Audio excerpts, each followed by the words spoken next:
Фотографа, какво снимаш, бе? Скарата на Младен ли? Ти знаеш къде се намираш? У Манастирски ливади. Тук е скарата на Младен, на улица Шаро Шампо, 27, на булевар Тодор Каблешков. Между другото, като снимаш отвънка, яла да снимаш вътре, да виж какви вкусоти прави Младен. Много си бабен да му се не види. Здрасти! Оле, майко, гледай! Мани!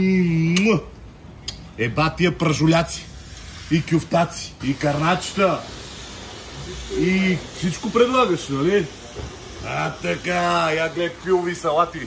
Ей, фотографа, само ми пречи този фотограф, тук не може да си поръча фотографа, не може да си поръча от тебе нищо. Много хубави салати, много хубави мезета. Браво! Това всичко домашно производство, ли? Така. Ако не сте разбрали, Младен, скарата, Манастирски ливади, Шаро Шампо, 27. Я поне не съм си взимал нищо за вечера.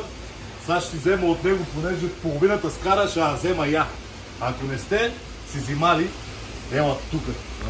Хайде, бегай, стига толкова снима. Хайде.